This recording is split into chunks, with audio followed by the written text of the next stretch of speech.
presencial como virtual. Vamos a partir, si quieres Álvaro, compartir la presentación para que la puedan ver.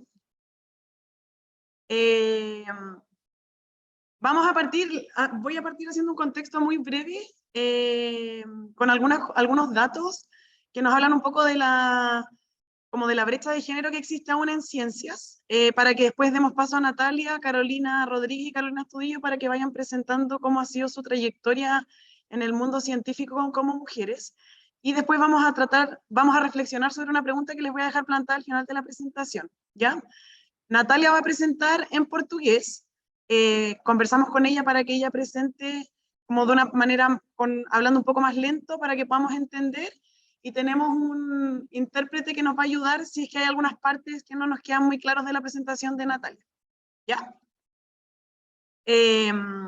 Bueno, entonces, para partir, la siguiente diapo, por favor, Álvaro. Quería como dejar esta frase que está como en un escrito, un documento de la Universidad de Chile, donde dice que cualquier institución que se autodefina por sus funciones docentes, pedagógicas, reflexivas y de difusión a la ciudadanía de sus saberes, debe analizar los modos en que ella encarna o no las desigualdades. Y es en este contexto, en la desigualdad de género, el que vamos a tratar de reflexionar y también visibilizar las desigualdades que nos enfrentamos muchas veces solo por el hecho de nacer o de identificarnos con ser mujer. Entonces, la siguiente, por favor. A un poco de contexto, en cuanto a datos que nos entrega la Dirección de Igualdad de Género de la Universidad, el segundo semestre del 2020, solo un 32% de las autoridades en las unidades académicas eran mujeres, ¿ya? Hubo un cambio, sí, que llama la atención hacia algo como un cambio positivo, que en los cargos académicos de alta jerarquía en la universidad tuvo un aumento a raíz de estos cambios en las políticas de igualdad de género que ha hecho la Universidad de Chile, y hay un porcentaje histórico de un 55% de mujeres ocupando lugares de alta jerarquía, ¿ya? 4 vicerrectorías, la vicepresidencia del Senado y la Contraloría Universitaria, en donde esta persona de la Contraloría es un cargo que está en una subrogancia, ¿ya? Otra cosa que también destaca es que en todas las áreas de la universidad hay más mujeres realizando docencia y extensión, que se asocia mucho a los roles socialmente asignados como lo femenino, y más hombres realizando investigación. Que es algo que lo que nos vamos a entrar un poco más en profundidad en esta conversación, en cuanto a la brecha de género que existe como en la ciencia y la investigación propiamente tal. La siguiente, por favor. Otros datos también de la misma universidad, el porcentaje de académicas que se adjudican fondos para proyectos concursables, tanto ya sean fondos universitarios, nacionales o internacionales, alcanza casi el 30% del total de los fondos adjudicados en la universidad. Esto es un valor que está calculado en los años 2007 y 2018 de la universidad, ¿ya? Y si nos vamos a la cantidad de publicaciones de mujeres académicas de esta universidad, están en desventaja o tienen una productividad menor que los hombres, publicando los hombres 13 publicaciones versus una cantidad de 9 en el caso de las mujeres, de las académicas de esta universidad, ¿ya? Y si vamos a las investigadoras que están a cargo de proyectos o como investigadoras responsables de los distintos proyectos, vemos que hay solo casi un 30% de ellas son mujeres. La siguiente, por favor. En cuanto ahora entonces a la política institucional, a estos datos que saqué de esta política institucional de equidad de género en ciencia y tecnología, que es algo que desarrolló CONICYT cuando era parte del Ministerio de Educación, en cuanto a los programas de doctorado, el porcentaje de mujeres que se titulan representa un poco menos a la mitad de la cantidad de titulados totales en personas que salen con un doctorado a nivel nacional, ¿ya? Y acá es algo importante que quise destacar, que solo el 31% de los y las académicas de las distintas universidades son mujeres, ¿ya? El otro 69% corresponden a hombres. Entonces, a pesar de que tenemos una tasa similar, casi al 50% de mujeres egresadas en programas de doctorado, estas no están llegando a la academia directamente, ¿ya? Y bueno, a nivel nacional también encontramos esta brecha que les mencionaba en la universidad, en donde los fondos adjudicados para hombres alcanzan un 73% y solo un 27% son liderados por mujeres, ¿ya? Y si también vamos a los centros de investigación nacionales, solo el 16% de estos están liderados por mujeres. Entonces, el porcentaje de participación ha ido aumentando a lo largo del tiempo, pero sin embargo hay una brecha importante, tanto en la academia, en las publicaciones, en los roles de poder a nivel de investigación. La siguiente, por favor. Queríamos destacar igual que desde hace unos 8 años, la ONU decidió marcar el día 11 de febrero como el Día Internacional de la Mujer y la Niña en la Ciencia, que es algo que busca dar visibilidad a lo importante que es potenciar la participación de niñas y mujeres en ciencia, ¿ya? Entonces es una fecha importante para nosotras como científicas o científicas en desarrollo, el poder intentar visibilizar nuestro trabajo, sobre todo en esa fecha en particular. Y por último le quería dejar esta pregunta de reflexión que viene en la diapositiva siguiente, que es lo que vamos a reflexionar al término de las presentaciones de las 3 investigadoras que nos van a contar sus trayectos. Entonces la idea es que mientras escuchan sus presentaciones vayamos reflexionando sobre qué podemos hacer para reducir las brechas de género en las ciencias del movimiento, ¿ya? Ahí tienen el código QR en donde van a poder ingresar a la plataforma Menti y poder ir desarrollando ideas para poder hacer un poco más didáctica la discusión. Entonces ahora le corresponde a Natalia presentar y Eduardo nos va a ayudar con la traducción si es que fuera necesario. Ok, Natalia, we're ready. It's your turn. Okay. Eduardo is here, so he can translate. I'm going to share my... Vou compartilhar minha tela aqui. Yeah. Yes, Natalia, now you can share it. Boa tarde, Natália. Qualquer ajuda que você precisar, pode me falar. Qualquer dificuldade, tá bom? Ok. Vai. Natália agora está tratando de compartilhar a apresentação. Conseguem ver? Sim. Tem que colocar no modo apresentação agora. Ok. Aí, tá vendo o segundo slide? Aí sim, perfeito. Tá? Então, eu vou começar. Bom, boa tarde a todos. Hoje eu não consegui estar na universidade, né? Não estou me sentindo muito bem, então, por questões de segurança, eu achei melhor fazer aqui do hotel, um pouco mais seguro aqui, pelo nosso contexto que nós vivemos hoje. Eu gostaria de agradecer o convite da Trinity para eu estar aqui, conversando um pouquinho com vocês, para falar um pouco da minha experiência, né, na investigação em ciências do movimento e reabilitação.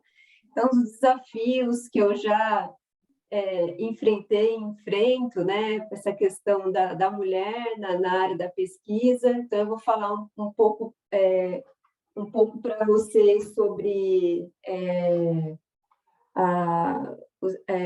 alguns números no Brasil, né, que está relacionado à inserção da mulher. Bom, primeiramente, só queria mostrar do lugar que eu venho no Brasil. Então, essa é Vitória, capital do Espírito Santo, que vocês já todos estão convidados a conhecer, né? Essa é a cidade que eu vivo. Então, e aqui, essa é a Universidade Federal do Espírito Santo, onde eu sou docente. Depois eu vou mostrar um pouquinho, né, das minhas atividades na universidade, mas também reforço o convite a todos, né, para nos visitar aqui na universidade.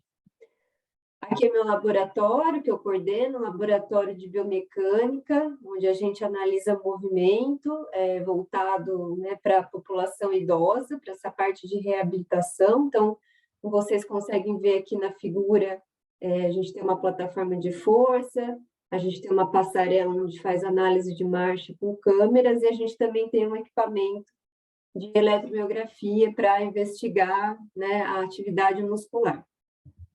Bom, falando em números, né, então esse é o mapa do Brasil. Então, hoje nós temos 103 milhões de homens e 108 milhões de mulheres. Então, a gente tem um público de mulheres maior no Brasil.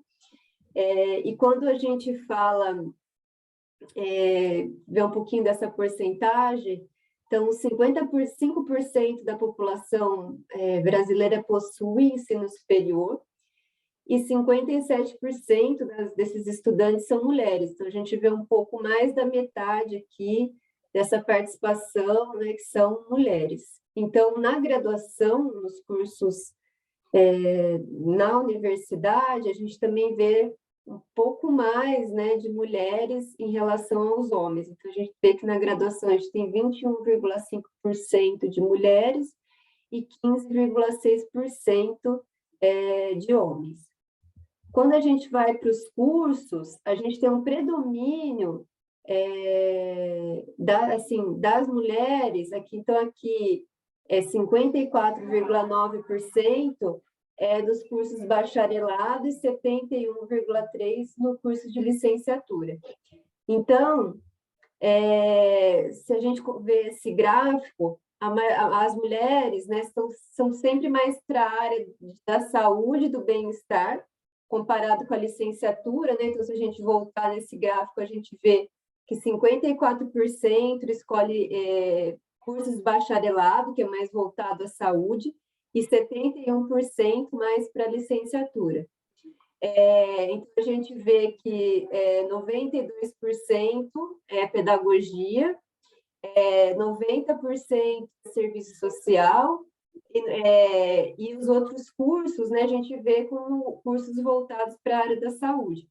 Então, nutrição, enfermagem, fisioterapia, psicologia. Então, a gente vê cursos que estão mais relacionados à saúde para as mulheres. Essa é uma pesquisa publicada na revista FAPESP, que é uma agência de fomento do estado de São Paulo, e onde ela mostra alguns números interessantes. Então, aqui a gente consegue ver, deixa eu só mover essa barra aqui, que eu não estou conseguindo ver. Então, aqui a gente consegue ver, né, uma participação das mulheres no ensino superior também. Então, a gente vê 62%. Então, quando a gente compara aqui com o Chile, a gente vê aqui 62%. Então, a gente vê uma inserção das mulheres aqui no ensino superior. Quando a gente vai para o próximo gráfico, né, que é essa por área de conhecimento, então, como se divide por gênero, por área, os autores dos artigos científicos, então a gente vê, né, que vê um predomínio aqui das mulheres na área de medicina, né, comparado, por exemplo, com a União Europeia. Então, a gente vê, como eu mostrei, né, um acúmulo muito maior aqui da inserção da mulher nessas áreas da saúde, comparado com as áreas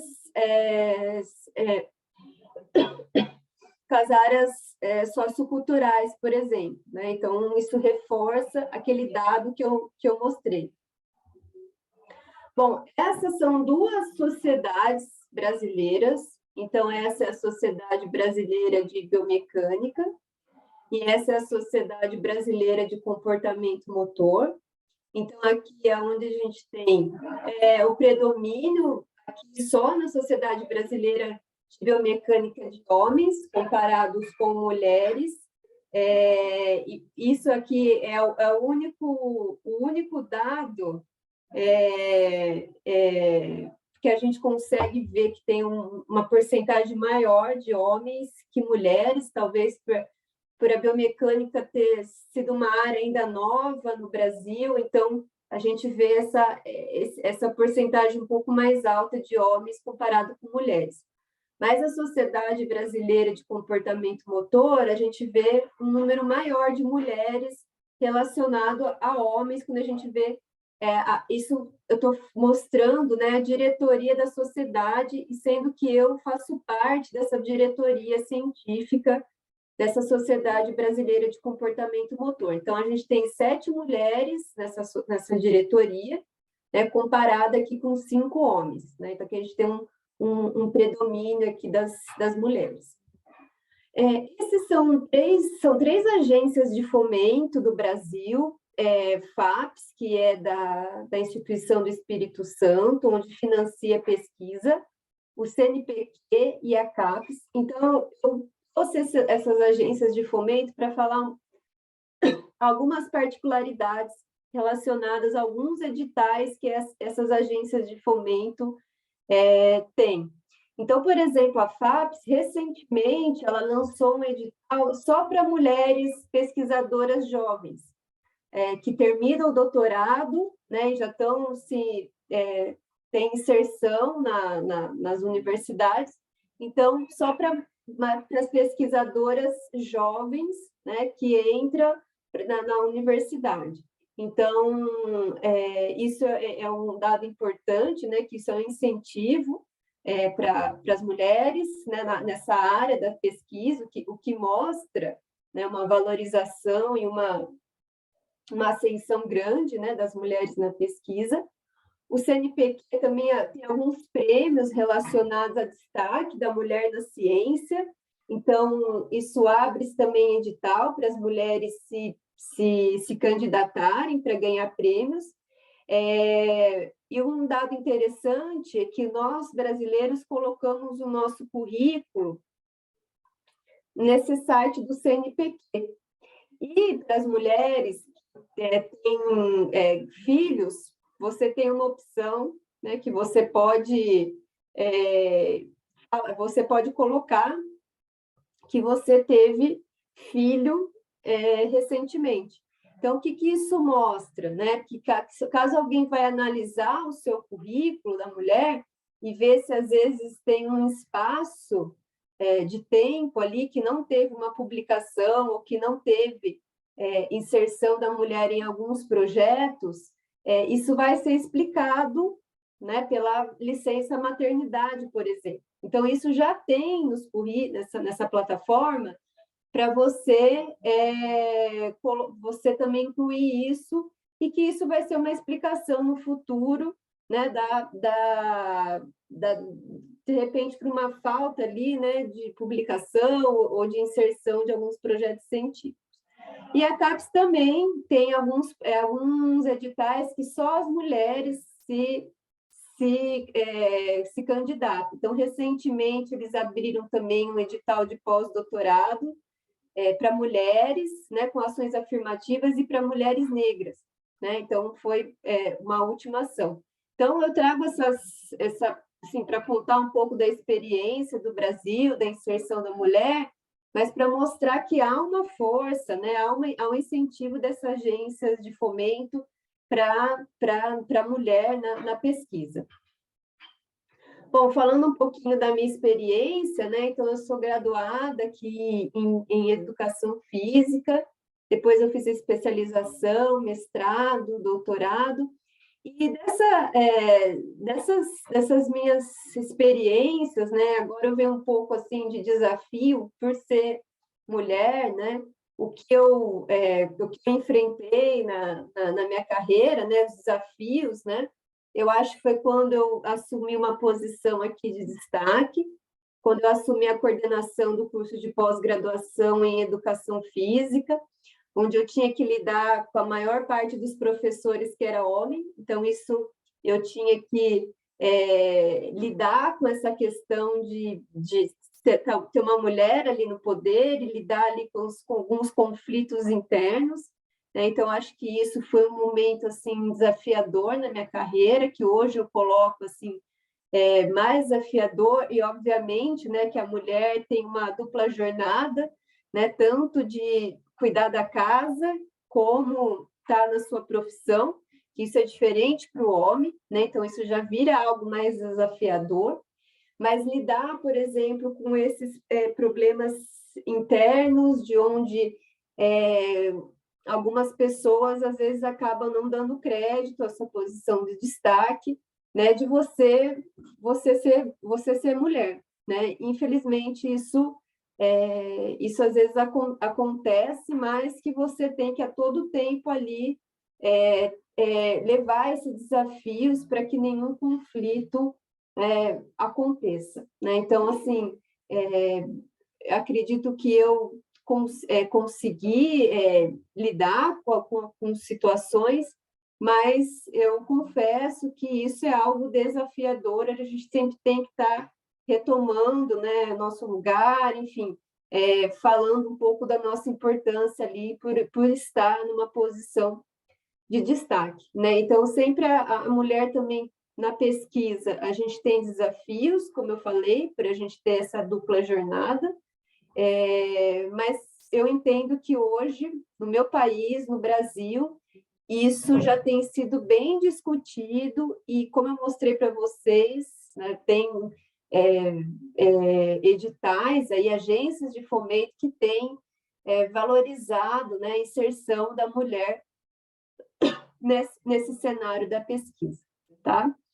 Bom, então, acho que de experiência, depois a gente pode abrir uma discussão, mas eu acho que a minha fala, acho que foi essa, né? Depois estou aberta caso vocês tenham algum questionamento, que vocês queiram conversar sobre mais algo, mas, a princípio, os dados que eu tinha que mostrar eram esses, né? Então, esses são as minhas linhas de pesquisa, com que eu trabalho. Então, eu trabalho com análise de movimento, como eu falei para vocês, na população idosa, e relacionadas ao controle postural e o desempenho locomotor, né? Então, a gente também, para fazer essas pesquisas, né, demanda um pouco mais de tempo, né, um pouco mais de dedicação, e a gente acaba, às vezes, lidando com os compromissos de casa, tá? Bom, queria agradecer mais uma vez a participação. Aqui estão essas agências de fomento, onde eu consegui editais. Então, eu fico à disposição, caso, né, vocês tenham mais algum comentário. Então, muito obrigada.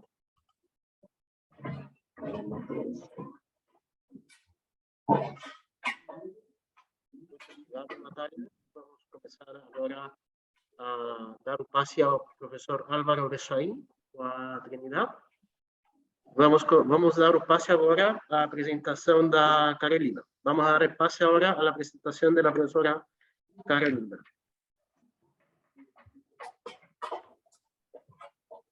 Álvaro, ¿tú nos ayudas, por favor, con la presentación de Carolina? Muchas gracias. Sí, voy a eso ahora. Un segundo. Mientras el professor Álvaro Besoin pone la presentação, muito obrigado, Natália, pela sua apresentação.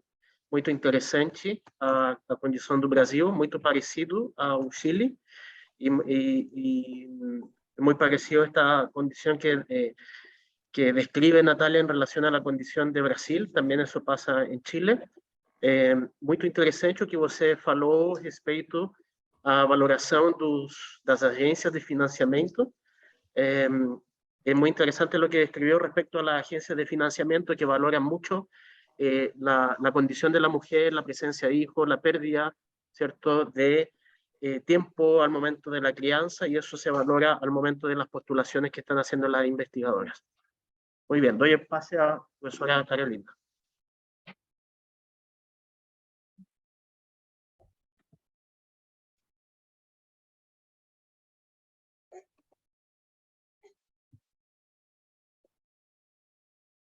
Bueno, muy buenas tardes a todos y todas asistentes. Agradezco la organización de Trini y agradezco también la oportunidad de Carlos Cruz de que hiciéramos esta iniciativa. Así que voy a hacer algo como muy conversado. Traté de pensar un poco cómo plantear mi experiencia, porque creo que todavía soy joven y todavía me falta muchísimo más por aprender y por hacer, pero de todas maneras ya tengo un camino más o menos recorrido. Próxima.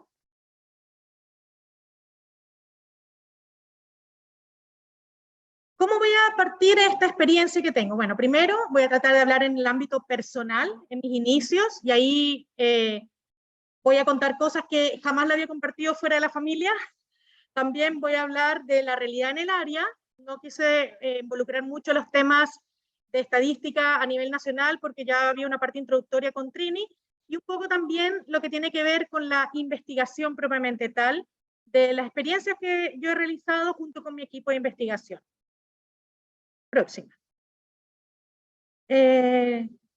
Pasa todas, porfa, para que quede completa.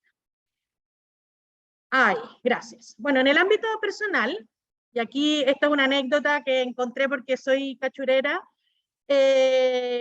empecé, ¿dónde? En el colegio. Y creo que ahí es la mejor instancia para empezar a descubrir, a indagar, a pensar, a reflexionar. Y en el caso del colegio donde yo estudié, se me dieron todas esas herramientas. En la imagen, que no se ve muy bien, en el año 1995 yo fui presidenta del Centro de Ciencia y Tecnología en el colegio, en la cual nosotros podíamos compartir y crear un grupo, un equipo para hacer ciencia, para hacer investigación, obviamente todo en proporción a los conocimientos que uno ha adquirido en la enseñanza básica, en la enseñanza media, y en la cual me tocó entonces dirigir este proceso en ese año con un equipo de trabajo. ¿Por qué hablo tanto de un equipo de trabajo? Porque no se puede hacer investigación si uno no trabaja con un equipo. Y en este caso, como ustedes pueden ver, el equipo también está conformado tanto por hombres como por mujeres, y en la cual todos vamos remando hacia el mismo lado para lograr nuestros objetivos principales. Posteriormente, estudié kinesiología en la Universidad de Chile entre el año 98 y en el año 2001 hice mi primer acercamiento con la metodología de investigación a través de mi tesis, en ese caso de licenciatura, que la hice con el profesor Eduardo Cerda, relativo a la evaluación descriptiva en ancianos postrados mayores de 60 años.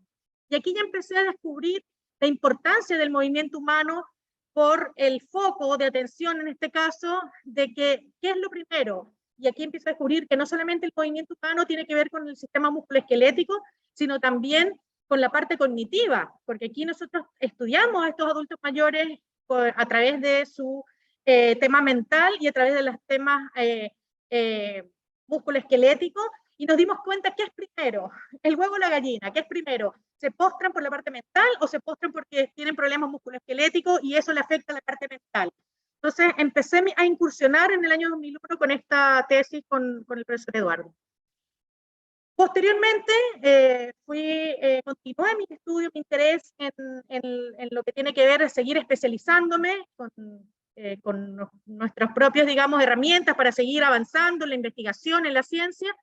Y en el año 2007 terminé mi máster en ergonomía en la Universidad Politécnica de Cataluña. Y aquí lo más importante es que empiezo a descubrir este bello mundo de que es el estudio de las mujeres. ¿Qué pasa con las mujeres en su condición de trabajo? ¿Qué pasa con las mujeres que están realizando tareas en distintos sectores, en distintos rubros? Y aquí un poco me di cuenta que empezamos a ver que, por ejemplo, en el rubro de la manufactura, las mujeres tenían mayor dolencia en la espalda, tenían mayor dolencia en extremidades inferiores e incluso en las extremidades superiores por las características que tenían las tareas que ellas realizaban. En este caso era una línea de checkout donde en la empresa Cafarena ellas tenían que ir colocando productos de ropa, que es la empresa Cafarena, distintas ropas, y embalarlas para mandarlas a todo Chile, incluso también tenían pedidos internacionales. El rubro, obviamente textil, está, digamos, incorporando mayor cantidad de mujeres a trabajar, pero además nos dimos cuenta que la mayoría de ellas estaban más preocupadas de otras condiciones, como muy bien decía Natalia, considerando entonces los conceptos como la doble presencia. ¿Qué está pasando con mi hijo mientras yo estoy aquí trabajando? ¿Estará bien en el jardín? ¿O estará bien cuidado en la casa? Porque muchas veces no todos los niños pueden ir al jardín. ¿O qué pasa cuando mi hijo se enferma y no puede ir al colegio? Entonces empezamos con estas dificultades, ¿verdad? Desde el punto de vista del ámbito laboral, y que obviamente se ve reflejado después en el rendimiento que tienen las personas en su trabajo. Y por último, en el ámbito académico, yo finalizo, digamos, entre comillas, lo que es mis estudios con mi doctorado, lo terminé en el 2015, y en el cual tuve un proceso largo, y aquí anécdotas importantes también. Mi hija tenía 5 meses y medio cuando estaba haciendo mi doctorado, me tocó hacer una defensa, y el profesor me dice, mi tutor de doctorado me dice, bueno, nos reunimos a las 12 del mediodía para conversar los últimos detalles antes de tu presentación ante la comisión. Yo, perfecto, 12 del mediodía, pero justo a la horita le tocaba pecho. Así que, profesor, lo siento, no me puedo reunir con usted, lo primero es lo primero, di pecho y pude dar mi defensa tranquilamente porque ella estaba con su papá tranquilo, soy afortunada porque en verdad tenemos muy instaurado en la familia el concepto, la estructura familiar con la equidad de género. Y aquí también una cosa relevante de mi tesis de doctorado es que me preocupé de analizar cómo es la adaptación evolutiva que tienen las mujeres en su trabajo. Y creé un modelo conceptual para ver este tipo de adaptación evolutiva. ¿Por qué? Porque es muy distinto tener una embarazada en el primer trimestre de gestación, en el segundo y el tercer trimestre, no solamente por los cambios fisiológicos, por los cambios anatómicos, sino también por los factores mentales. ¿Y qué decir después como puerperia? Entonces, tenemos que seguir estudiando estas condiciones, porque todas estas condiciones van a seguir afectando, como les decía en un principio, el rendimiento de la embarazada, en este caso, que es mi foco de estudio y en lo cual yo principalmente he realizado mis investigaciones, incluso en pregrado, entre otras. Próximo. Ahora, ¿qué pasa con la realidad en el área? Aquí yo me voy a tomar un poco como directora nacional de DENACE, que nos damos cuenta en este registro que tenemos de las especialidades en kinesiología, que también se encuentran más sectorizadas según el interés en cuanto a género. Por ejemplo, si ustedes pueden ver las barras en lo que es la especialización de kinesiología músculo-esquelética, que es principalmente lo que nosotros desarrollamos también como el análisis del movimiento humano principalmente, nos damos cuenta que las especializaciones son principalmente de hombres versus en otras áreas de especialización, como por ejemplo el suelo pélvico, que está más equilibrado. Pero nos damos cuenta entonces que existen áreas que están más dominadas o que están más requeridas o que son más realizadas en sus estudios, en su especialización en este caso, con este registro de DENACE, en hombres que mujeres. Por otra parte, próxima, nos damos cuenta también, y aquí un tema más cercano, en el mismo departamento de kinesiología, nosotros en el departamento, en el claustro final, solo existe una mujer doctora. En este caso es quien les habla, y el resto de los académicos son doctores, incluso postdoctores, hombres, por lo cual aquí hay una brecha importante en lo que tiene que ver con quizás oportunidades o quizás intereses, eso también tendríamos que analizarlo, o el apoyo, buscar apoyo, o cómo se están distribuyendo estos roles. En mi caso, a mí me gustaría obviamente que prontamente mis 3 colegas que creo que están en el departamento haciendo sus doctorados se unan en esta actividad para seguir desarrollando y seguir investigando en las temáticas que hacemos y cada una con sus distintos intereses. Ahora, ¿cuál es la experiencia? Y aquí voy a mencionar algunos de los proyectos que hemos realizado, pero ¿cuál ha sido mi experiencia en investigación? Creo que, y ahí vuelvo a reiterar, he sido afortunada porque me ha tocado ser no solamente investigadora alterna, también he sido investigadora principal en varios de los proyectos en los cuales he participado desde el año 2011. El primer proyecto que hicimos fue el del jinete de carrera de fina sangre, que es el que se encuentra al medio en las imágenes. Ahí estoy tomando una muestra, estamos tomando una muestra de electromiografía de los jinetes.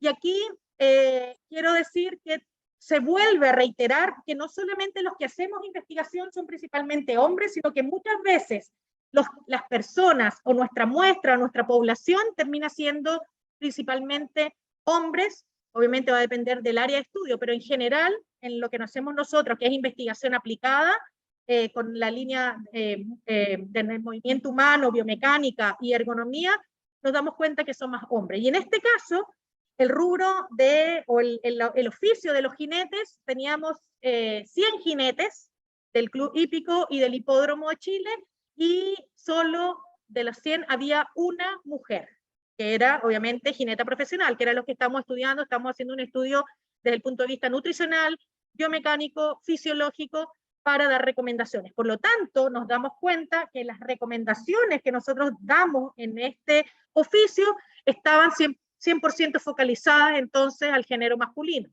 porque la muestra se comportó de esa manera y la población obviamente propiamente. Luego tuvimos otro ejemplo, un estudio de la industria manufacturera, donde también nos dimos cuenta, nosotros evaluamos no solamente las percepciones de las molestias, sino que también aplicamos un instrumento que es normativo en Chile, que es el protocolo, el checklist del TEMER, que evalúa los trastornos musculoesqueléticos de extremidades superiores, y ese checklist de trastornos musculoesqueléticos de extremidades superiores, para que lo entiendan un poco, se divide en distintas variables. Tenemos la variable movimiento repetitivo, cuando la persona hace el mismo gesto técnico, tenemos una variable que es la postura, tenemos una variable que es la fuerza, ¿ya? Y nos dimos cuenta en este estudio, además de que la mayoría de los participantes de nuestra muestra eran de sexo masculino, nos dimos cuenta que las variables que más estaban en color amarillo y rojo, que son los puntajes los puntajes peores en la evaluación, estaban asociados principalmente en lo que es movimiento repetitivo y postura en las mujeres, y lo que es fuerza en hombres. Nos estamos dando cuenta nuevamente que existe un resultado, una percepción y una sectorización que hace que rubros, como por ejemplo el sector de la construcción, sean más masculinizados, y en la cual los efectos de la carga física que está presente, de los movimientos que realizan los trabajadores, va a afectar principalmente algún segmento corporal, como es la columna lumbar, versus otros rubros, como son el sector más manufacturero, donde vemos que hay más mujeres, y además los segmentos que están más perjudicados van a ser las extremidades superiores, por darles un ejemplo.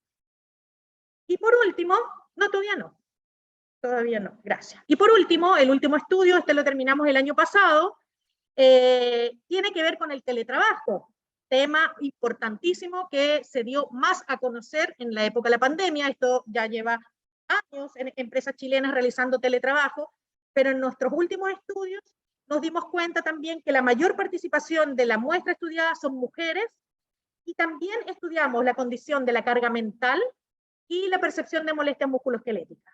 ¿Qué nos dimos cuenta en este estudio? Primero, que la percepción de carga mental más alta estuvo dada en hombres. Sin embargo, existen algunas dimensiones, como son la frustración y el rendimiento, que estuvo más afectada en las mujeres. Obviamente existe frustración, existe una dificultad en este rendimiento, y también está mucho asociado al tema de la doble presencia. ¿Por qué? Porque no solamente la doble presencia, sino también a condiciones de conciliación trabajo-familia. Muchas mujeres optaron por la modalidad de teletrabajo, y por eso son más la muestra o más personas que están haciendo teletrabajo, por el tema de la conciliación trabajo y familia, porque finalmente el concepto familiar se dio y se predispuso para que la mujer fuese la que se quedara en la casa haciendo el trabajo, y el hombre también puede ser, por la característica de las tareas que realizaba, tenía que ir presencialmente a su lugar de trabajo. Y por otra parte nos dimos cuenta que hubo diferencias en la percepción de molestias musculoesqueléticas, ¿ya? Donde principalmente las mujeres eran las que tenían más o menos con un 50 o 60% la mayor percepción de molestias musculoesqueléticas versus hombres. Ahora sí, Álvaro. Entonces aquí, como reflexión, nos damos cuenta que para poder avanzar en esta materia, nosotros tenemos que inculcar y fortalecer la ciencia y la investigación desde lo que es la enseñanza básica, y también tenemos que darnos cuenta que muchas veces las enfermedades, las patologías y las percepciones de molestia musculoesquelética están dadas por un concepto no solamente fisiológico y anatómico, como está en este artículo que he conversado muchas veces con Marcela Antúnez, sino también que tiene un concepto creado, ideado conceptualmente de estas percepciones. Entonces, eso es lo que también tenemos que nosotros, desde la rehabilitación, desde la prevención, cambiar. Y aquí me gusta siempre terminar con algún lema, alguna frase, un poco mencionando también qué triste sería el mundo si todo estuviera hecho, si no hubiera un rosal que plantar, una empresa que emprender. En la ciencia es lo mismo. Qué triste sería si todo estuviera investigado. Entonces siempre tenemos que tener esa semillita para poder continuar con ese espíritu, para poder seguir aportando a la comunidad con los conocimientos, que es la idea, y esa semillita empezar a sembrarla con equidad de género. Eso es lo más importante. Por otra parte, próxima, aquí, así como la biodiversidad es tan necesaria en los ecosistemas, como en el mundo de la investigación también lo es. Pero para que en el mundo de la investigación haya esta diversidad, es necesario entregar el apoyo y las herramientas. El apoyo a las mujeres, el apoyo equitativo, el apoyo obviamente con equidad, para así realmente hacer un mundo de la investigación que sea inclusivo y que sea con equidad de género. Muchas gracias. Ahora los dejo con Carolina Astudillo, quien va a conversar también con ustedes. Gracias.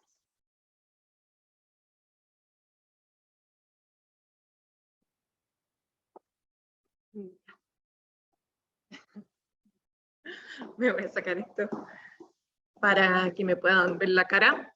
¿Se me escucha bien? Espero que sí, si no me avisan. Agradecer la invitación. Súper.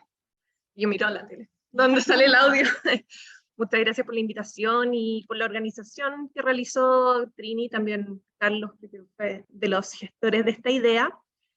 Y hoy día regreso yo, si puedes compartir, Álvaro, bueno, iba a decir la presentación, pero en realidad yo traje solo como 2 slides para mostrarles un poquito cuál ha sido mi ruta desde que estudié en el pregrado, que yo estudié acá en Universidad de Chile, estoy de vuelta hoy día por estos lados, dentro de lo cual yo entré a una carrera donde en realidad el tema de género no era en sí algo que estuviese tan latente, dado que el porcentaje de participación de hombres y mujeres en kinesiología, la verdad es que en el momento en que estudié yo era bastante 50 y 50, y por esa misma razón la verdad es que no veíamos mayor limitación o espacios donde quizás pensáramos que no podíamos estar. Dentro de ese ambiente sí existen áreas en las cuales predominantemente se interesaban más hombres que mujeres, así como podía ser el área deportiva.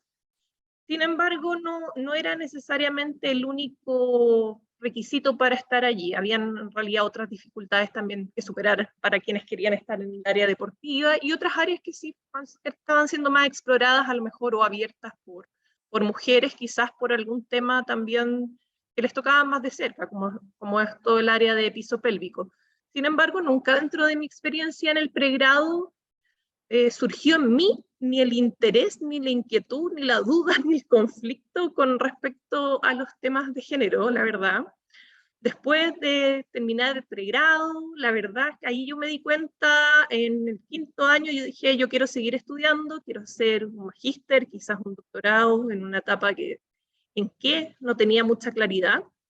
Me gustaba el sistema nervioso por ese lado. Entonces así fue que llegué al magíster en neurociencia, como un año después nomás de haber egresado, y me quedé nuevamente en la misma universidad, aquí, la Universidad de Chile, donde yo digo que casi me sacaron a patadas.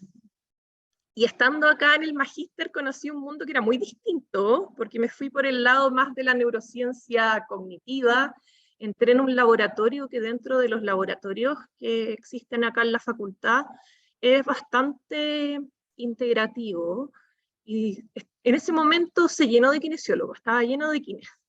Incluso era divertido porque habitualmente en todos los otros laboratorios la mayor población era biólogos y bioquímicos, y digo biólogos y bioquímicos porque sí, siempre fueron más hombres en muchos lados, pero en este laboratorio la verdad es que era donde encontrábamos el espacio también las personas que veníamos de varias carreras de la salud. Por lo tanto era un ambiente bastante diverso, y dentro del cual sí me daba cuenta de que ahí empecé a notar que si miraba los otros laboratorios, con la mayor cantidad de personas que estaban en los doctorados, o eran investigadores principales, sí ahí había una representación que no era 50-50 como yo ya estaba acostumbrada, sino que era distinto. Parecía que habíamos hartas personas en el magíster que éramos mujeres, pero no tanto así en lo que era en quizás doctoral, sobre todo en investigadores principales. Entonces, durante ese tiempo, la verdad es que estuve en el magíster en el mismo modo que muchas personas lo hemos hecho, combinando con la práctica clínica para financiar nuestros intereses y quizás pensando también en qué vamos a hacer después, en una etapa en la cual quizás no nos encontrábamos todavía tanto con los temas de familia, lo veíamos más del futuro.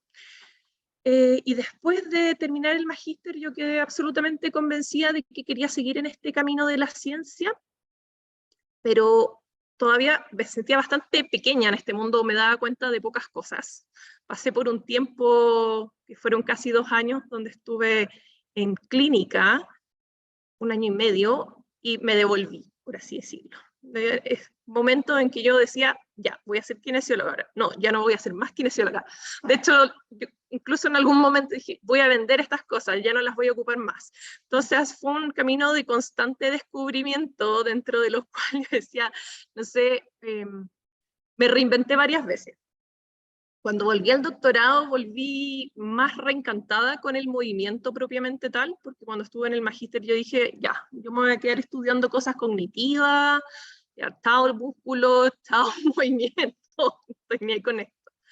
Pero la verdad es que me reencanté con la parte motora y dije, ok, quiero ir mezclando cosas y ver también cómo relacionar la clínica, pero con este interés en la ciencia y explorar ciencias que a lo mejor eran un poco más lejanas a lo que ya había hecho hasta anteriormente. Y realicé mi doctorado en un laboratorio donde trabajábamos en modelos animales, pensando en enfermedad de Parkinson y con un enfoque terapéutico, pero ya ahí me metí en un mundo donde estábamos en el mundo de las ratas. En las ratas que habitan en los subterráneos de la Facultad de Medicina de la Universidad de Chile. Y allí fue otra etapa completamente distinta, porque a diferencia del magíster, en el doctorado era full time. Y ese full time también implicaba irse del laboratorio muchas veces a las 7, a las 8 o a las 9, dependiendo de qué tantos experimentos uno tenía que hacer, si las cosas resultaban, no resultaban. Y el camino del doctorado en general es un camino que es bien entretenido, pero tiene su lado rudo. En general uno parte con el entusiasmo, el interés, como en el pic, y siempre va un poquito a la baja, es como lo que más uno desarrolla es la tolerancia a la frustración, porque es una cosa que resulta, tras la que no resulta, tras la que no resulta, y allí empecé a notar más cosas, como que empecé a notar el por qué se hacía más difícil quizás para mujeres estar en este camino y decir voy a seguir en él. Precisamente porque yo muchas veces me encontré yéndome del laboratorio a las 9 de la noche, postergando un montón de actividades que podían ser familiares, por el experimento que había que hacer. Si uno trabaja con animales y tiene una secuencia, realiza una cirugía, hay que cuidar al animal 5 días seguidos, no importa si es sábado o domingo, si es feriado, ese tipo de convenciones sociales, por así decirlo, de los tiempos de descanso se vuelven muy difusas. Y uno se vuelve un poquito esclavo del momento de los experimentos. Entonces el mundo de las ciencias que son más básicas funciona harto así, y es un mundo tremendamente competitivo, donde se espera que uno lo haga bien, que saque la mayor cantidad de resultados, y donde uno llega a la comisión y les tiene que presentar sus logros, y si uno tuvo fracasos, en realidad hay que bancárselos nomás. Probablemente les pidan más cosas. Entonces, ahí no me di cuenta que una de las principales, y yo creo que lo principal que a mí me ayudó a llevar el camino del doctorado de manera que me resultó en raya para la suma súper grata, fue las personas con las que tuve que compartir. En realidad, en el laboratorio que yo estuve coincidió que las 3 personas que éramos estudiantes de doctorado en ese momento éramos mujeres. Y nos hizo tener como una especie de cofradía en la cual nos nos dimos cuenta que si no nos ayudábamos entre sí, no íbamos a lograr mucho. Dado que todas nos dimos cuenta o percibimos en algún momento como esa menor consideración, que muchas veces no era voluntaria, que no era que alguien dijese, no, no las queremos aquí porque son mujeres, sino que esa, como que sucede casi innato, de tal persona invitó a este otro sujeto a colaborar en un paper y a nosotras no nos dijeron nada. ¿Por qué? O porque esta persona que llegó en cualquier, es nuevo, tiene un título bonito y es hombre, parece que le perdonan más errores que a nosotras, que nos miran feo a la primera. Nos empezaron a pasar cosas así, en las cuales yo creo que todas nos dábamos cuenta que eran casi, voy a decir, involuntarias, que no se notaban ante otros. Y quizás me faltó mencionar ahí dentro de lo que era mi etapa del magíster, también tuve la suerte de coincidir con un par de mujeres que a mí me enseñaron muchísimo, que estaban en etapas más avanzadas y que de alguna manera me empezaron como a hacer este priming o decirme, mira, esto sucede así, típico, no te hagas mala sangre por tal cosa, o estas batallas sí hay que darlas. Entonces, en el doctorado volví a coincidir con algunas de estas personas, a compartir espacios. Fue el momento en que esta unión entre mis compañeras se conjugó con, pasemos a la siguiente, se conjugó con el hecho de que también nos interesaba un montón el llevar la ciencia no solamente dentro de los laboratorios y llevarlo hacia afuera, como que nos encontramos siendo 3 mujeres motivadísimas y por otro lado que sentíamos que no queríamos ser como esos investigadores más clásicos, no digo todos, pero de repente personas que a uno le han hecho clase, que han seguido la ruta tradicional de la academia y que de alguna manera esperan que uno haga exactamente lo mismo. Dijimos, pucha, no nos gusta tanto esto, queremos hacer cosas que permitan llevar la ciencia a la sociedad. Y nunca lo pensamos con una perspectiva de género en ese momento. Entonces, estas otras 2 personas, entre la Florencia y la Alejandra, se dio la oportunidad de generar una especie de seminario. En ese seminario, la idea original, con la cual se le entregó la misión a la Florencia, en realidad, fue, esto no se hizo el año pasado, que era la instancia donde los estudiantes de doctorado, que eran de la Universidad Católica, se muestran entre sí sus investigaciones. Y el año pasado, el año anterior no se había realizado y querían retomarlo. Y la Florencia nos invita a nosotras, que éramos de la Universidad de Chile, coincidíamos en el mismo laboratorio, pero ella era de la Católica. Creo que hay que hacer algo que sea más allá que juntarnos los mismos de siempre a mostrarnos lo mismo de siempre. Al final de cuentas, no vamos a lograr que haya una valoración social de la ciencia si es que nos quedamos conversando entre nosotros mismos. Y así salió la idea de hacer más grande este encuentro y en vez de mostrarnos nuestra investigación, invitar a otras personas a que mostraran las experiencias de cómo sale la ciencia de los laboratorios. Y dentro de eso apareció la idea de hacer un panel de conversación cuya una de las temáticas fuera la participación de mujeres en ciencia. Y eso es parte de las imágenes que están allí, de la izquierda, son de un video que nos hizo a muchos descubrir como este tema y conocer lo que se llama este pipeline, la cañería de filtraciones de la academia, que es el gráfico que está representado arriba.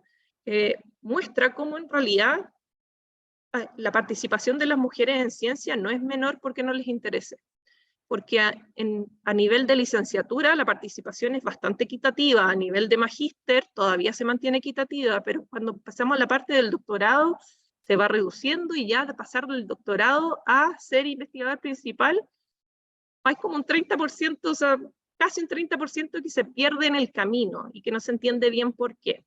Y como nosotros estábamos descubriendo el tema, invitamos a personas que estuviesen más a caballo en esta, quizás con estas inquietudes, y no puse las fotos de todos, pero invitamos a Isabel Benque, que es una primatóloga que lleva mucho tiempo ya haciendo comunicación científica, la que era en ese momento la directora de la Iniciativa Científica Milenio, que era Virginia Garretón.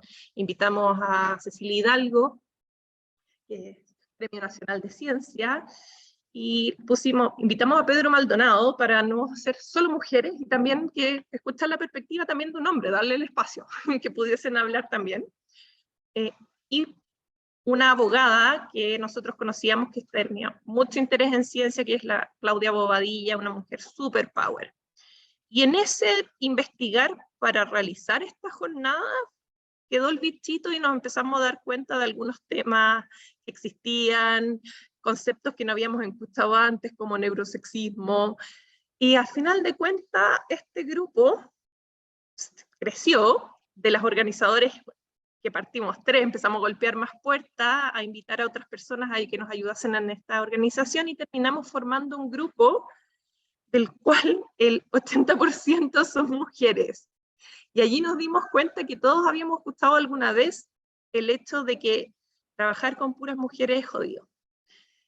Y me tocó escucharlo dentro de los laboratorios, me tocó escucharlo de mujeres, decir que bueno que en este laboratorio no son puras mujeres, porque te imaginas que si fueran puras mujeres sería atroz. Y nos encontramos en este grupo en la cual enganchábamos tan bien, trabajamos tan bien, que dijimos, ¿quién dijo que era difícil? Y empezamos a indagar también de dónde salen esos mitos. Y así que entre muchos intereses se transformó en lo que es Fundación Ciencia Impacta, que es una fundación que armamos el grupo que empezó ese día, esa vez, con este seminario que había que hacer en ese momento. Y ahora es mucho más grande, hay otros proyectos en educación, y tenemos 3 áreas de trabajo que son precisamente neurociencia y educación, trabajando con colegios, hemos hecho proyectos de divulgación, y una tercera patita en la cual la Alejandra, pues la que ha tomado, por así decirlo, el liderazgo en esa área, que es el de mujeres en STEM. Precisamente pensando en que existen un montón de barreras que parten en el colegio, que hace que las mujeres piensen o se considere que tienen menos habilidades para ciertas áreas, cuando no es así, ¿no? La evidencia científica no las respalda. Entonces, esto ocurrió en paralelo, y me voy a devolver a la diapositiva anterior, dándole la cuña aquí a Álvaro. Esto ha ocurrido en paralelo, y por eso está abajo, no tienen ni el número 4 ni el número 5, que es la formación de Fundación Ciencia Impacta, dentro de lo cual es una patita en la cual yo siempre he estado ligada, pero en este momento me encuentro ya inserta en el mundo de la academia, por así decirlo. Ahora soy profesora en kinesiología en la Universidad Católica. Justo empecé antes de la pandemia, por lo tanto ha sido un poco difícil el inicio en investigación, no haciendo docencia, que eso siempre está ocurriendo. Así que yo me considero en este momento como una investigadora muy incipiente, donde tengo que empezar a formar mis propios grupos, mis propias colaboraciones, y precisamente seguir como abriendo estos caminos y tratando de dar ejemplo a otras mujeres también de que el camino del doctorado y llegar, ya sea en cosas académicas o fuera de la academia, es posible. Hay barreras, efectivamente las hay, pero también hay pega por hacer, y precisamente dado que hay pega por hacer es que acepté al tiro la invitación de la Trini cuando me invitó a hablar de este tema, ya que no me resultaba ajeno ni es algo que ha estado fuera de la discusión con todo el grupo de personas con las que me ha tocado trabajar, y en donde he conocido a muchas mujeres super power, de las cuales he aprendido un montón. Y eso era lo que les quería contar un poquito yo de mi experiencia, de la mía personal, quizás para dar espacio a lo mejor ahora a algo más conversado. Trini, te doy un paso a ti. Termino yo por acá. Bueno, les agradezco por la pantalla y también acá frente a frente. Muchas gracias, Natalia, Caro y Caro, por las presentaciones. Creo que fue muy enriquecedor para las y los asistentes escuchar sus experiencias. Como comentaban, hay harta cosa por hacer todavía, y de hecho eso es lo que queremos conversar ahora mismo. Invito a quienes quieran encender sus cámaras para que nos podamos ver. Yo ahora voy a girar la cámara de acá, de la facultad, para que podamos conversar sobre la pregunta que les dejamos planteada al inicio de la presentación. El Álvaro está exactamente proyectando la pregunta. Que nos decía que qué podemos hacer para reducir las brechas de género en las ciencias del movimiento. Natalia, si quisieras partir dando tu opinión de esto para que después podamos abrir el micrófono.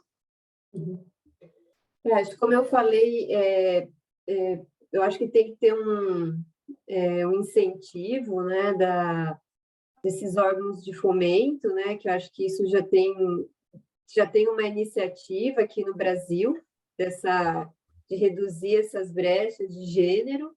Então, acho que esse incentivo que eu penso que deve haver, mas acho que nós, mulheres, eu acho que a gente sempre tem que continuar lutando, trabalhando, e não deixar com que, né, ache alguma brecha aí de gênero. Eu acho que a gente fazer o nosso trabalho da melhor forma possível, sempre buscar o nosso lugar, né, valorizar o nosso lugar, e sempre buscar pela nossa posição. Acho que a gente nunca pode abaixar a cabeça.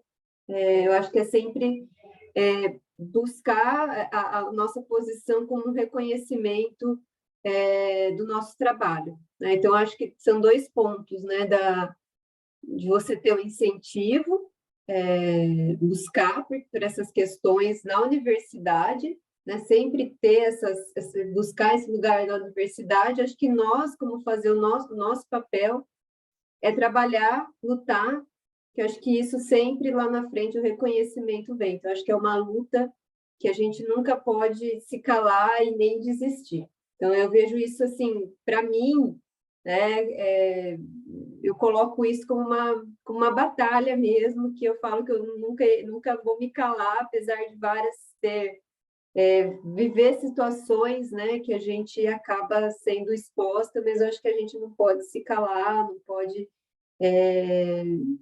a gente tem que sempre buscar o nosso espaço. Essa é a minha opinião. Muito obrigado, Natália, por fazer uma pequena tradução. En resumen, Natalia comenta que... Disculpa, Eduardo. Eduardo, ¿te puedes acercar un poco más al computador para que se escuche bien? Gracias. Ya, ahí sí. Natalia plantea que el enfoque tiene que ser que la mujer continúe luchando, batallando, con determinación, buscar los espacios sin agachar la cabeza, también orientándose mucho al tema de las agencias que incentivan también la participación de la mujer, y como comentaba Natalia, cosas menores del día a día tienen que ser tomadas, ¿cierto? Pero continuar con determinación hacia adelante, y pone Natalia el énfasis de que un trabajo con calidad es la herramienta para superar las barreras que se presentan dada la brecha de género.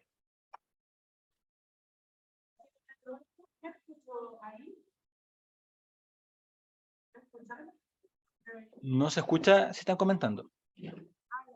Esa era mi duda. Estaba agradeciendo a Eduardo por la traducción. No sé, Caro, si quieres dar como alguna idea y después... ¿Otra, Caro? Para que demos el espacio después al micrófono abierto a quienes quisieran participar de la discusión. Primero, hablando no solamente como investigadora, sino como mamá. A mí, mi sueño sería que todos los niños y niñas, y especialmente las niñas, tuvieran una educación en la cual los papás, las mamás o el núcleo familiar les incentivaran a hacer investigación, a hacer ciencia, y creo que eso sería base y sería un inicio para que las niñas en general puedan seguir ese camino. Eso sería lo primero que a mí me gustaría al menos.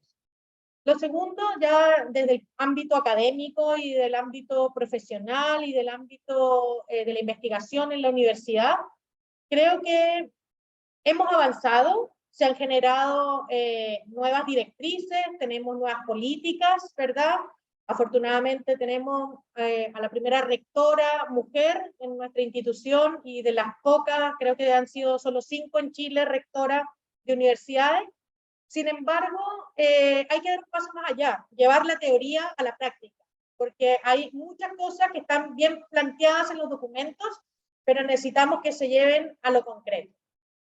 Y en cuanto a lo que yo me dedico, que es el ámbito más también laboral y el estudio de la ciencia del movimiento con el foco del ser humano, creo que debemos focalizarnos en realizar más estudios a nivel de las mujeres desde el punto de vista más sistémico, y también ver el tema de cómo flexibilizar de alguna manera algunas tareas, algunos oficios y, por ejemplo, aprovechar el tema del teletrabajo, que no haya sido en algunos sectores, que sí se puede hacer, porque obviamente no en todos, continúe flexibilizándose y pueden, tanto hombres como mujeres, digamos, aprovechar la tecnología, aprovechar estas nuevas herramientas que se tienen para poder hacer su trabajo o enseñar y así poder conciliar de mejor manera con la familia.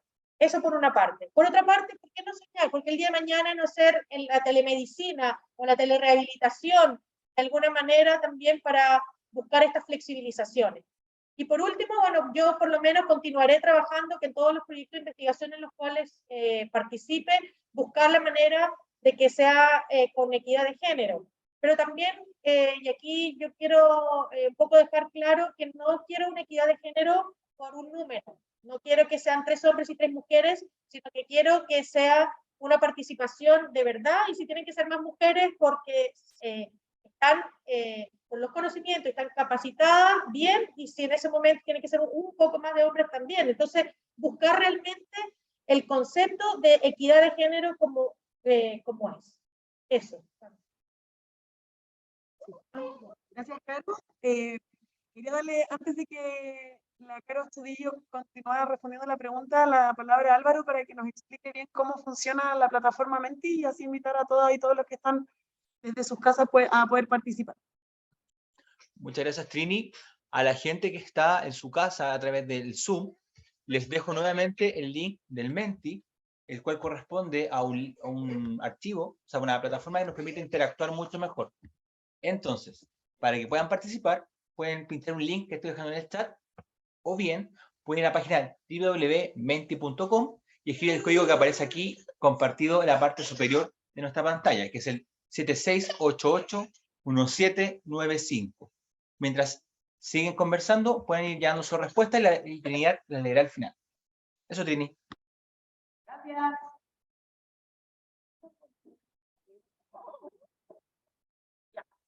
Estaba viendo porque había una respuesta que... Perfecto. Ya. Lo que quería mencionar yo es que siento que esto no es un cambio cultural que tiene que ocurrir solo en la ciencia, porque la ciencia es una de las tantas manifestaciones de las brechas culturales que existen. O sea, esto no pasa solamente en ciencia, esto pasa en política y todos los ámbitos que tienen, en los cuales existen jerarquías de poder. Existiendo una jerarquía de poder, en este momento todavía hay una representación que es primordialmente masculina, y las mujeres aparecen, pero aparecen en los eslabones secundarios, terciarios y de allí hacia abajo. Entonces, por un lado, estoy de acuerdo con lo que menciona Natalia, de que nosotras que ya estamos en este camino tenemos una tarea para ir abriéndole camino a las nuevas generaciones, pero hay mucho que hacer que parte desde las etapas más tempranas, dentro de precisamente en el colegio darnos cuenta de cuáles conductas están haciendo que se perpetúen ciertos sesgos. Por ejemplo, el mismo hecho de que la flexibilidad horaria se plantee para las mujeres nos habla de que igual hay una concepción de que la madre de alguna manera tendría que ser la que debiese tener la flexibilidad. Y eso es otra cosa que a mí también me pasó bastante, que vi dentro de mis colegas, hombres, quienes más cansados, por así decirlo, estaban, eran los que más participaban en la crianza de sus hijos, mientras también tenía colegas que teniendo hijos, se iban a las 8 de la noche del laboratorio independiente del día. No digo que eso esté mal, sino que digo que de alguna manera la flexibilidad debiese estar en ambos lados, cosa de que los padres pudiesen asumir las responsabilidades de la misma manera. Y por otro lado, también creo que en las etapas, si nosotros ya estamos, todos los que están sobre 30 ya tienen su sistema nervioso bastante instaurado, culturalmente también hay ciertas creencias que son más difíciles de derribar. Por lo tanto, esta discusión la hemos tenido muchas veces, porque siempre se da esto, hay que hacer cuotas, no hay que hacer cuotas, tenemos que imponer tal cosa, y parece que quisiera ser que en las etapas más tempranas no hay que hacerlo, hay que educar, pero cuando estamos en un ambiente en el cual hay ciertos procesos que están instaurados, la única manera de generar una modificación es manifestándolas súper abiertamente, y esto, por ejemplo, lo digo porque también hemos visto, y dentro del grupo con el que trabajamos, casi que nuestra manera de protesta es no participar de instancias donde no existan mujeres. Y hemos visto congresos donde todos los speakers que están invitados son mujeres. Hemos visto incluso cursos realizados para mujeres, para una cierta habilidad, para mejorar la participación, dados solamente por hombres.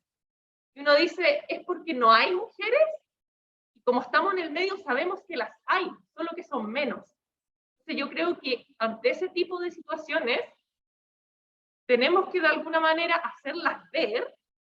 No vamos a ir a cada persona a decirle tú estás haciendo esto mal o tú estás haciendo esta otra cosa mal, porque al final de cuentas esto se trata de que todos aprendamos también en un ambiente ojalá pacífico y tolerante, pero yo creo que con las generaciones mayores hay ciertas acciones que deben de alguna manera estar establecidas con ciertos lineamientos que vienen quizás de las universidades, como pasa ahora también con las agencias de financiamiento, que esto de que tengan en consideración los tiempos fuera, que por periodos de crianza está súper bien.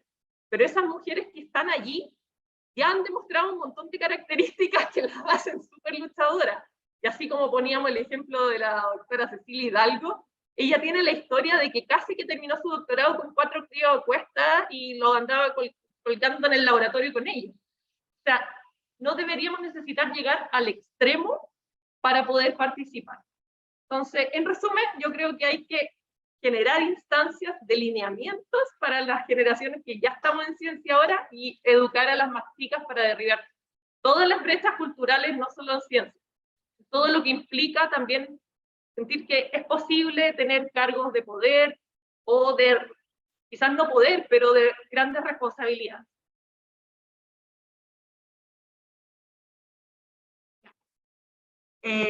Bueno, muchas gracias a las expositoras por darnos su idea, esta difícil pregunta sobre qué podemos hacer para reducir las brechas de género.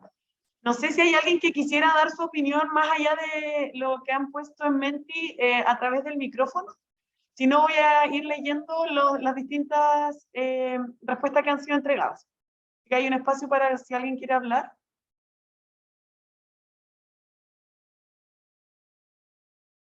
Siéntanse con toda la confianza del mundo. Claro, pueden levantar la mano.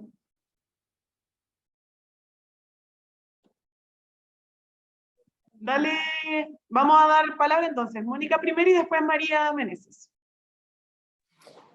Ya, muchas gracias. Bueno, en primer lugar quisiera felicitar a las expositoras. Creo que todos los puntos que ustedes plantearon son súper importantes y hacen reflejar, o reflejan, mejor dicho, temáticas importantes dentro de la investigación y las brechas de género. Yo creo que algo importante que yo menciono, uno de los aspectos importantes es que muchas veces las investigaciones no ponen... no ponen en rigor solamente, o sea, muchas veces hay estudios que no hacen el esfuerzo por incluir a mujeres dentro del estudio, o sea que el fenómeno muchas veces está masculinizado, se piensa que está masculinizado. Voy a poner un ejemplo. Una vez me tocó revisar un artículo sobre fenómenos de interculturalidad en población amazónica y se entrevistaba más a hombres que a mujeres porque los hombres hablaban los dos idiomas, digamos, o sea, español y su dialecto de origen, y por lo tanto los investigadores no tenían la visión respecto a que eso era una brecha de género, de alguna otra forma, había un sesgo de género. Entonces creo que es súper importante que eso también las personas que hacemos investigación tengamos en vista estos sesgos que muchas veces pueden hacer de que uno dentro de la población que investiga siempre se investiguen más hombres que a mujeres. Y eso lleva a que los fenómenos estén masculinizados, siendo que probablemente esa no sea la realidad. Eso quería aportar. Gracias, Mónica. María. Bueno, muchas gracias por la presentación, agradecida por el tiempo. Bueno, a mi punto de vista, no sé si se escucha bien. Sí, ¿Se se escucha bien, escucha? María. Sí, se Escucha súper bien. Yo en lo punto, por ejemplo, yo soy recientemente egresada de kinesiología. Habitualmente, dentro de la experiencia que yo tuve como parte de pregrado, se ve mucho la brecha de que lamentablemente involucran mucho la carrera como para hombres. Y creo que al final es un tanto de las instituciones, tanto como a nivel de profesores, que no hay como una inculcar de que las mujeres tienen las mismas habilidades que los hombres dentro de la misma carrera y entre la mayoría de las carreras de la salud. Lamentablemente, lo que uno espera que ahora con el tema de la igualdad de género, con el mismo proceso constituyente, que a nivel a nivel de gobierno se pudiera incentivar o maximizar todo lo que es la igualdad. Y así podría criar desde la educación básica hasta universitaria de la inclusión al final entre los géneros y un respeto mutuo entre ambos sexos, porque lamentablemente hay muchos profesionales que ejercen la discriminación por ser mujer, lamentablemente por tener una vida familiar y hacerse cargo al final del hogar y habitualmente de los hijos, sino que lamentablemente en la situación actual a nivel país se está recién involucrando más la labor de hombre en la crianza de los niños. Lo ideal es como poder potenciarlo a futuro y también uno ser parte de ese cambio, ver otras opciones de poder que la gente visualice este ámbito y así poder ser un ámbito más justo para ambas partes. Eso. Muchas gracias, María, por tu aporte. Álvaro, si pudieras compartirnos nuevamente el Menti para poder leer los comentarios que fueron dejando las personas que están participando de este conversatorio. Ahí va. Entonces, acá dicen que los equipos de trabajo deben analizar su distribución de tareas tanto en cantidad como en la cualidad de esas labores. También nos dicen que... me gustaría hacer un pequeño comentario. Dale. Bien. Aquí les traigo otro dato. Una vez también escuché en un podcast que hablaban de esta temática, que muchas veces la distribución de tareas no pareciera estar indicada, pero está demostrado que cuando estamos en una reunión, por ejemplo, y hay alguna pega que alguien no quiere hacer, cuando se deja al aire, como tomar actas, precisamente el mayor ejemplo es llevar el acta. la gran mayoría de las veces es una mujer la que termina tomando esa labor porque hay alguna autopercepción de que uno hace bien esa tarea. Y esto viene desde etapas muy tempranas de la vida, desde incluso del colegio, que le dicen, no, es que las niñas son más ordenadas. Y las niñas son más ordenadas va de la mano con, entonces, ustedes van a ser las tesoreras, ustedes van a llevar el acta de esto, ustedes van a cuidar tal que las carpetas, lo que es importante. Y al final después no nos damos ni cuenta cómo nos estamos ofreciendo para ser quien lleve el acta de las reuniones. Y lo ponían en un podcast de Estados Unidos, que lo asociaban también a otros artículos que mencionaban después de leerlo. La verdad, yo misma analicé que justamente estaba participando de un proyecto de investigación y la última vez me había ofrecido tomar el acta. Y la siguiente vez me puse la autotarea de que no iba a ser la primera en hablar. Y que es más, que yo iba a decir que lo hacía mal. Que saben que a mí me cuesta llevar el acta, que no me ofrezco. Y empecé a mirar mis entornos y cómo esa situación se repetía sin que nos diésemos cuenta, sin pensar que lo estábamos haciendo por ser mujeres, sino por un como aprendizaje a nivel cultural que venía desde chiquitita. Entonces, a eso iba con lo de la distribución de tareas que a veces no son impuestas, sino que se asumen como que uno las va a hacer mejor y otros asumen que uno la va a hacer mejor por ser mujer. Gracias, Caro, por ese aporte. Bueno, la siguiente idea decía hacer mayor difusión y promoción de los equipos de trabajo paritarios en género. Visibilizar las brechas, visibilizar el trabajo de seminarios contra mujeres ciencia, ahí quizás se entendí bien. Facilitar e incentivar presencia de mujeres desde el colegio, horarios flexibles, concientizar también la distribución de los roles parentales, que son temas que hemos ido abordando a lo largo de las presentaciones y muy relevantes para poder disminuir esta brecha. Los equipos de investigación debieran generar grupos con participación mixta, no necesariamente paritarias, para incorporar perspectivas diversas que incluyan visiones de mujeres en áreas que muchas veces están más masculinizadas. Después viene fortalecer la educación y la cultura a nivel de sociedad con respecto a las competencias de las mujeres. Las mujeres siento que tienen la motivación, pero se ven limitadas por la sociedad. Y creo que la última idea está en promover la participación de estudiantes mujeres en investigación a través de ejemplos de sus profesoras y la incorporación de ellas a estos equipos de trabajo. Ahora sí viene la última. Lograr inculcar a estudiantes y profesionales al buen trato entre géneros, lograr que la visual de que trabajar como mujer con mujeres es complicado, pero hacerse cargo de la vida familiar se logre cambiar a través de la difusión y que en el ámbito gubernamental apoye a esto.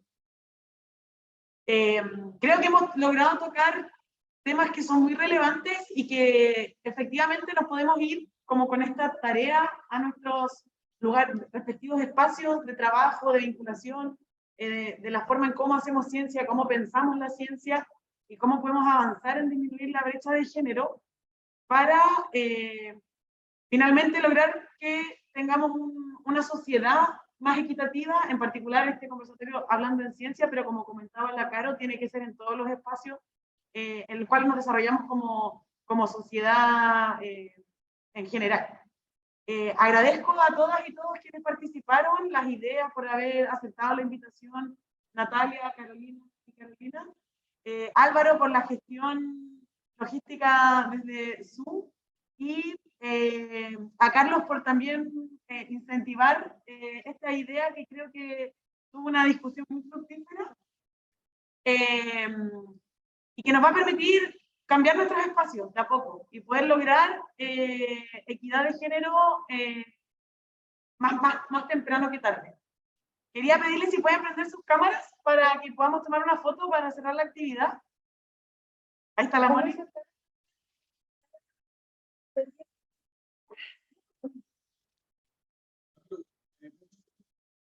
Hola.